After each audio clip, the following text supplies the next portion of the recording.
Welcome back, everyone. My name is Steven Rodriguez. I'm your true champion, and today is episode 1, part 2 of my brand new series, Know Your Matchups. Yesterday, we talked about Cardfight Vanguard, quite specifically the matchup of Royal Paladin versus Kagero. Hopefully, you all enjoyed that video today. However, we're doing Pokemon TCG, and we're talking about probably one of the least favorite or most hated, I guess you could say, matchup in all of Pokemon Standard right now, especially Unbroken Bond Standard, Stall. In the realm of the standard format, Stall consists of Regigigas, Hoopa, Melmetal GX, sometimes Vileplume, sometimes Lapras even, and the idea behind this deck is to run your opponent out of resources to the point where they can no longer win the game, and then you either win by them decking out, or you go to a tie because the game just took too long.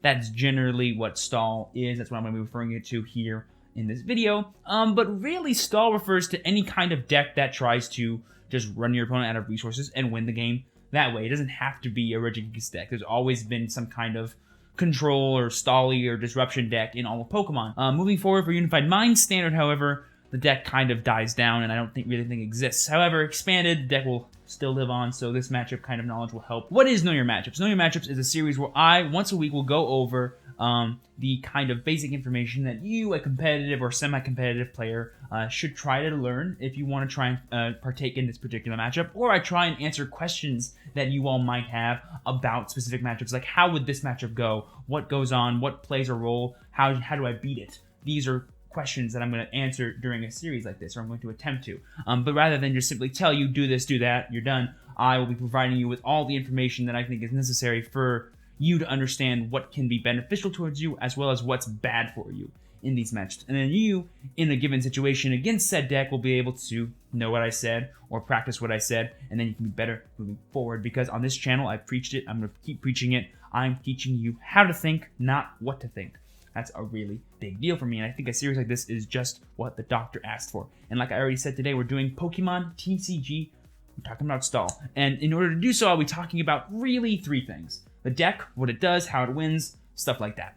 The second thing is text, because in Pokemon, what's really cool about it is that it's different than Cardfight Vanguard. What doesn't really matter is how you approach the matchup. What really matters is kind of what's in your deck and what can you do. So I'm going to talk about possible text that you can include, or that people have included in their decks to try and combat Regigigas matchup, and that could be a very simple answer for you. But I'm also going to explain why these texts do and help the matchup in the way that they do. And sometimes it's not as easy as, oh, well, that's just what happens. And then number 3, I'm going to talk about basic ways that you can play with any deck, really, that can hopefully help you beat Stall. I'm not gonna go through like every single deck in the format and say this does good against this does good against it. That's stupid. I'm gonna say the traits that I think do good against Stall, and if your deck or the deck that you want to play moving forward can do those things, hopefully it's a good deck against Stall. That's what we're going to do for you guys at home, because I'm tired of people like just making a bunch of lists and saying, you're bad against this, you're bad against that, so don't play this deck, or something like that, because I feel like not enough people actually explain themselves to the point that they should. If you have any lingering questions at the end of this video, do not be afraid to leave it down in the comments below, or join our Discord, where you can ask your questions about Know Your Matchups live and in person in the brand new text channel called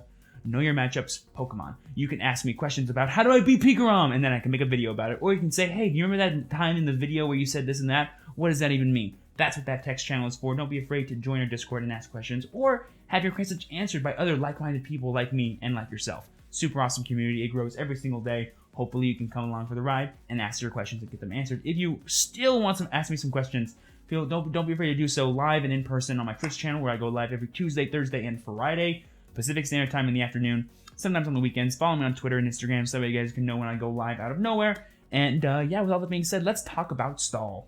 All right, everyone, let's get started and talk about what Stall actually is. What does that word mean?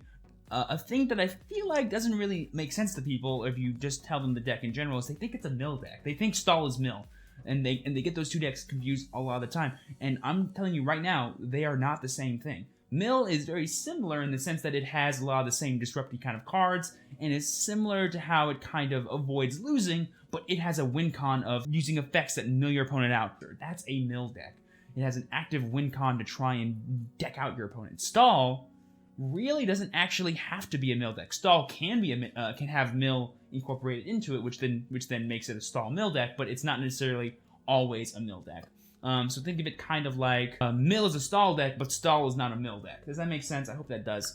But generally speaking, they are kind of similar, and I can see where the confusion arises, because a lot of the time when you play stall, your opponent just decks out because they ran out of resources and they had to dig through everything to try and get any knockouts, and they just couldn't get enough, and then they lose. That does tend to happen. But let's talk about stall really quickly. I briefly mentioned how it's a deck that tries to deprive your opponent of resources to the point where they can no longer win the game. And that's a really big thing that I think not people understand, is that what you really should care about isn't the number of cards in your deck, it's what are those cards. How much energy is left in your deck? How many Pokemon that can attack? How many item cards that can get your opponents out of the active or back into the active still exist? Those are the things that you should worry about, not how many cards are left in my deck. Because sometimes if you put resources back into your deck that are useless, like Pokemon, you're gonna run out of ways to win the game, and that's what the stall player wants. They want you to run out of ways to win the game, so that way they can beat you or force a tie.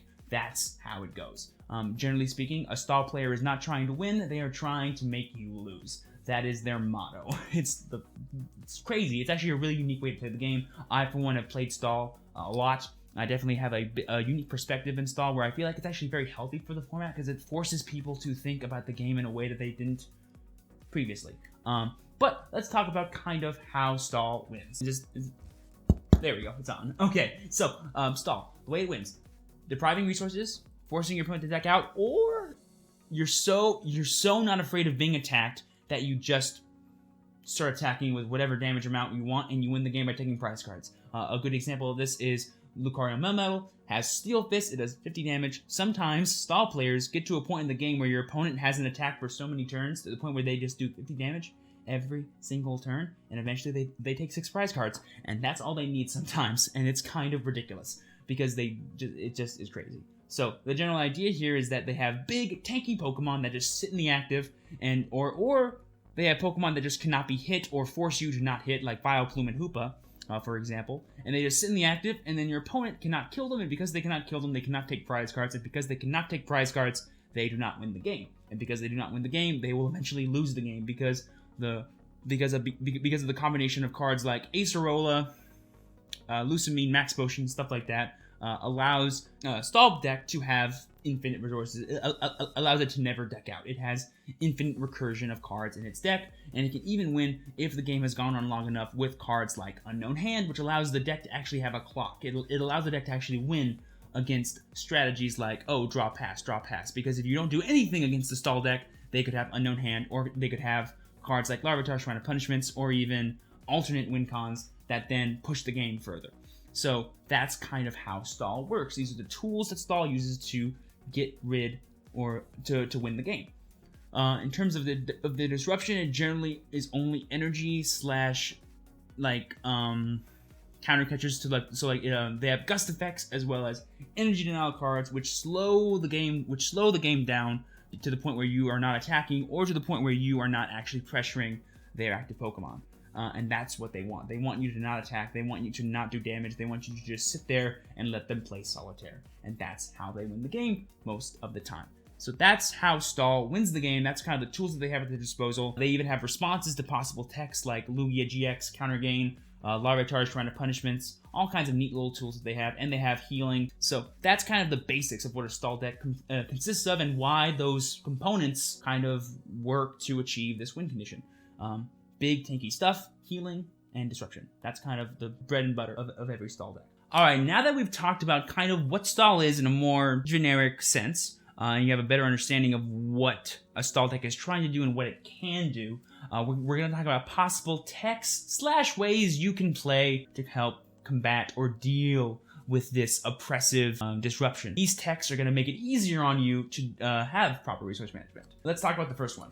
Quite specifically, the best one to a lot of people. But I will say that it's a good tech, but it's not an end-all be-all tech. It's not the only way to beat stall. It's not a guaranteed way to beat stall, because they have answers to this, and that's going to be resource management Oranguru. It's in his name, right? Resource management. The thing that I said is most important, he does it for you. Quite simply, he puts cards back in your deck that you need. If you took a knockout and then you brought up your Oranguru and you put the cards back in, you can take another knockout. That's kind of the basic idea. He gets you back the resources you need to win the game. People think that this is just the only thing you need to play. Like a lot of Zoroark decks back in the day when stall was becoming bigger and bigger. They're like, oh, I'm just gonna play one Oranguru. That's enough. No, because they play Lugia GX and counter gain, or they can actually attack and knock it out. So if you don't get it, have ways to get it back, or a second one sometimes, that's not enough to actually beat them, because they can respond to this and then get right back into the game. So that's how you should think about this card. It's not, I'm going to sit up here with a Ranguru forever and never lose. That's how you get a tie. It's, I'm going to use a Ranguru once or twice to get the cards I need back in my deck that can then help me take more knockouts to then win the game the good old-fashioned way. That's what the real power of a Ranguru is, and if you want to include it into your deck in the future, that's how you should think about it. Not, oh, it's the answer. It's the only thing I need to attack with, because that will not end well for you, because they can beat that. Other techs are kind of... I'm not going to really put anything on here besides, like, pressuring cards, because cards like Energy Acceleration, Energy Switches, switching cards, energy accelerators, any of these things really do help against stall because they add to your pressure, and if they're like 1 card or 2 cards, it's actually a really nice resource. So if whenever you pressure a stall deck, it forces them to use more resources, and if you're the one forcing them to use more, then that means they'll have less to then disrupt you, if that makes sense. If they're spending their Steven's Resolve searching for max potions, they're probably not grabbing Plumerias or Enhanced Hammers, which means you can have more energy in play.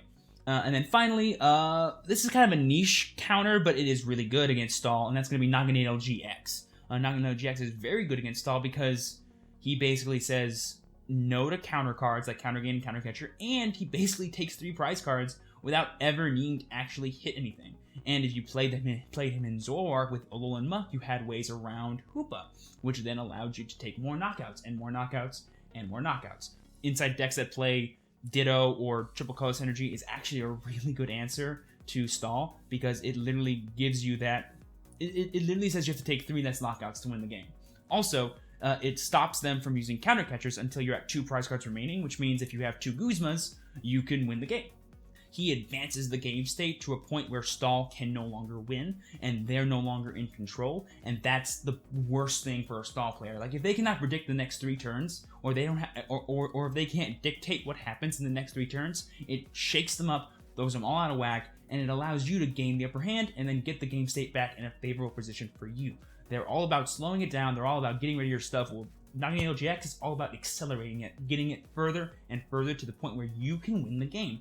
And that's super awesome. So those are like the possible techs that kind of existed, kind of the certain kind of cards that can help you in a specific stall matchup, and kind of why they help you. The basic idea is that anything that can help you gain the resources you need to take a knockout, or anything that can help you just accelerate the game state without needing too much out of you is really good. Moving on, we're going to talk about kind of a game plan against stall, because no game in Pokemon is ever really the same as the last game. More so, the kind of cards you want to hang on to, the kind of ways that you can resource management the best way possible. Alright, we've talked about what stall is, we've talked about possible techs that you can include, and how those techs can help you win the game, and you've kind of heard me talk about this already, but now I'm going to talk about how kind of every deck should try to approach a stall matchup. In a sense of what you should do, what you should constantly be thinking about, and kind of what's important in the matchup. I kind of already preached it already throughout this whole video, is that it's resource management. That's like the biggest thing that I can tell you. Their goal is to get rid of all your resources, so your goal is to get the most out of your resources. That's what good resource management is. Not necessarily holding on to as many resources as you can. That's not really going to win you the game. Like, you can't just go drop pass every single turn until you can get a knockout. Sometimes that doesn't work. Sometimes that takes too long, to the point where they can play Skull Grunts, they can play whatever, because they have a game plan to win the game too, whether it's Unknown Hand, whether it's knocking things out, whether it's just Vile Pluming so you can never attack again. You actually have a clock against them. You have like 5 or 6 turns sometimes to really do pressure against them. And so your goal isn't to hang on to as many resources as possible, it's to get the most out of them. A really good way that you can combat stall as a Zapdos player, or even as a Pikarom player, is by attacking with Tapu Koko Prism Star. A lot of people are like, wait, why would you do that? Because Tapu Koko Prism Star is a non-GX Pokemon that does 120 damage, and back in the day when it was still Regigigas stall, and all they had was kind of Ancient Crystals, you would still do 90 damage to it. And you were attacking for all basic energies, so it was very hard for them to get rid of them all. He knocked out Hoopas, and he always two-shot a Regigigas, even with Ancient Crystal in play. So your opponent had to constantly heal the Regigigas every single turn, to the point where they just ran out of healing cards, or they stopped disrupting your opponent. Valid attacker in the deck that you can utilize. It's a resource that you can use differently in a way that lets you win the game. That's really good resource management. So that's like the big takeaway that I think every deck should understand is make sure you get the most out of your resources. Like, don't let anything be wasted. Make sure everything is being used that drives the game state forward and doesn't just stand still. Because if you just stand still against stall, you're gonna get left behind. You're gonna watch someone play solitaire, and no one wants to watch someone play solitaire. Trust me, it's boring. Another good example of this is another popular stall deck, Shedinja. Technically, Shedinja is a mill deck in that it has cards in it specifically designed to mill your opponent or to get rid of their cards, but it is also a stall deck in the sense that it doesn't care what your opponent does. They don't take prize cards, so they don't win the game. That's like how it's a stall deck.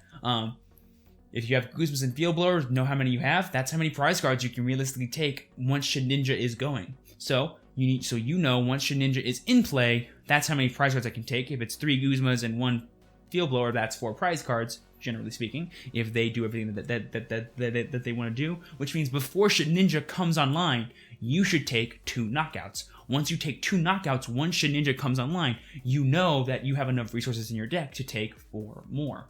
That's a really easy way for you to plan out how to use your resources. But sometimes stall players can just go crazy, do a whole big turn where they're like, now it's your turn, you have nothing in play, and I have like 210 HP or something stupid remaining and you can't even attack.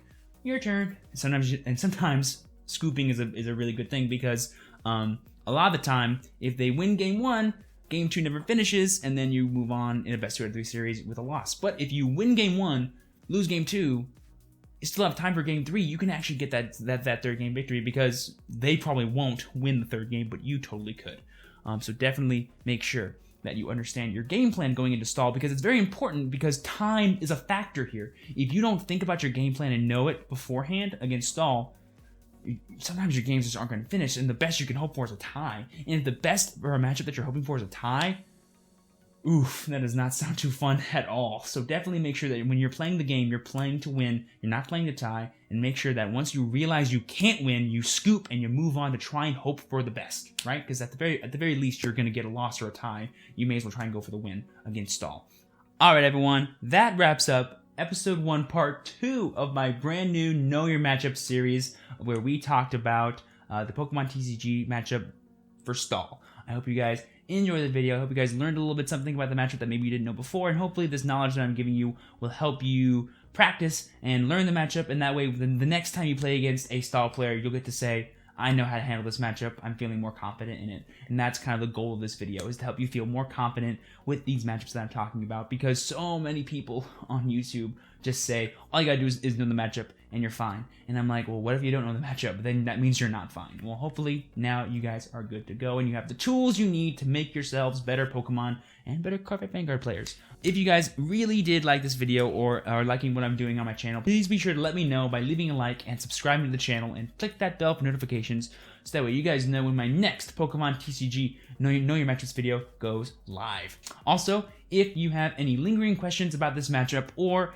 any other matchups that you just want to know answers about, please be sure to join our Discord and ask those questions to me. I have a brand new text chat called Know Your Matchups Pokemon, where you can ask me questions about any kind of matchup, deck on deck, or just in general, and I'll be sure to answer them to the best of my ability, or even make a video about them like this one. And if that still isn't enough for you and you still just want an answer to my questions right here and right now, don't be afraid to leave a comment down below, or come into my Twitch channel where I go live every Tuesday, Thursday, and Friday afternoon Pacific Standard Time, and sometimes on the weekends, and ask me those questions live and in person. I love talking about card games. I love talking with all of you, and quite honestly, I would just love to see you in there and have some fun. So, with all that being said, I hope you guys have a wonderful rest of your day. Thank you so much for stopping by and seeing this brand new series unfold right in front of your eyes. Hopefully we can make it a weekly series. Hopefully we can keep it consistent and keep it fun and keep it entertaining, and most importantly, keep it informative. And as always, I have been your true champion, Steven. Always remember to work hard, rest easy, and live well. And I will see you all next time. Peace out.